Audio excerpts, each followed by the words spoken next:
Hey everyone, today I want to take the time to talk to you about a piece of news that came out on Thursday, the 30th of May, 2019. Normally I wouldn't do this, but I think it's something that is one, incredibly important, and two, incredibly complicated and poorly explained. And that topic is student loans, and more specifically, the proposition to reduce the cost of university from £9,250 per year to £7,500 a year, which initially sounds like a really great deal. And on the surface it is, but when you actually look deeper and you look into the other elements of the changes to student loans, you realise that this is, rather than being a progressive deal which is going to increase accessibility to education, it's regressive. It is going to stop people from accessing university education, and specifically the people it will stop are low earners and people from disadvantaged socio-economic backgrounds. I'm a student at Imperial College London, and I work for a charity called Project Access, which helps disadvantaged students get into the university of their choice. And so I was really excited by this news when I initially saw it. Financial barriers are one of the greatest preventers of access to education, and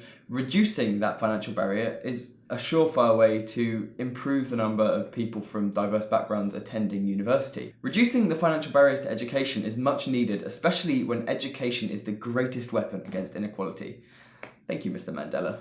The reduction in price also comes with two key things. The first is that they're going to increase the amount of time it takes for a loan to default by 10 years. So right now, my student loan will default in 30 years' time, regardless of if I've paid it off or not. However, under this new legislation, the loans will default after 40 years. And on top of that, they're going to reduce the threshold at which you start repaying your loan by £3,000. This means people will potentially be repaying their loan until they retire. And on top of that, the average person will likely pay back twice as much as they do under the current system. What's that? You wanted a pension? But that's probably your fault anyway for buying too many pumpkin spice lattes and eating too much avocado on toast. But the problem doesn't stop there, and what I want to take the time to talk about today is the biggest problem with the current and the future student loan systems. And this is interest, because it's interest which under this new system is going to really punish poorer students and those who don't earn a small fortune in later life. Last year, when I dropped out of university and I was working my socks off for free to try and build some semblance of a future career, I got an email from Student Finance England asking me if I could update my employment details to let them know if they could start taking money from me for my student loan. They couldn't, because I was earning nothing, which is unfortunate for them.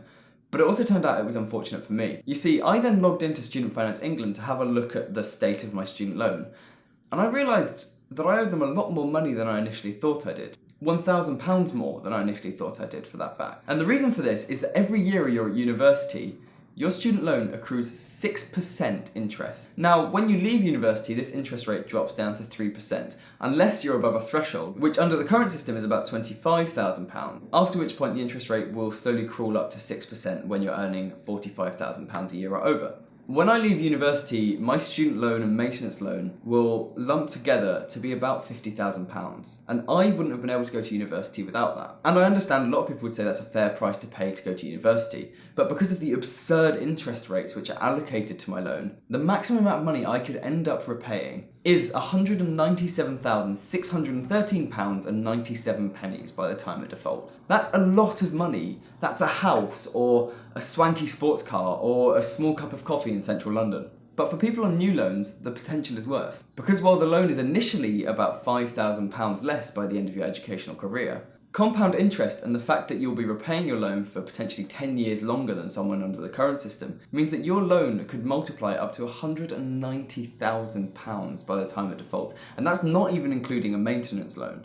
The likelihood of you paying that much is admittedly quite low, because if you're earning a significant amount of money, then you're going to pay it back before the interest accrues to that point. If you're earning a small amount of money, you're not going to be paying that much, because it's 9% of everything you earn above. I think the new threshold is £23,000. But nonetheless, the new system is going to result in the average person paying a lot more back on their student loan, and potentially a lot more than they've even taken in the first place. And worst of all, that extra money doesn't go to the educational establishments which really need extra funding at the moment. It goes to Student Finance England. The reason these new measures are being brought in is that Student Finance England only receive 38% of the money they give out back. So it's a measure to try and balance that out and result in Student Finance England getting a lot more of their money back. But it's a policy which is incredibly anti-student, potentially anti-university, and also has the potential to reduce accessibility to university, because people will be afraid of the amount of money they could potentially have to pay back over the course of their lifetime. It's regressive, limiting, and incredibly problematic.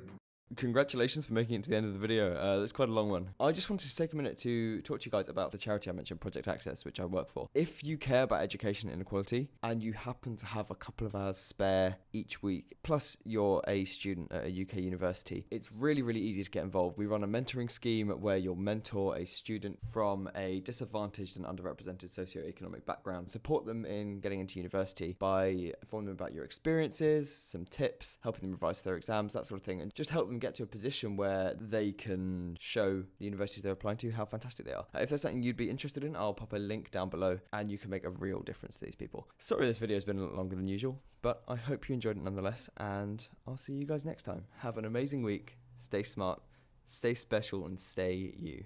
Tinkety tonk.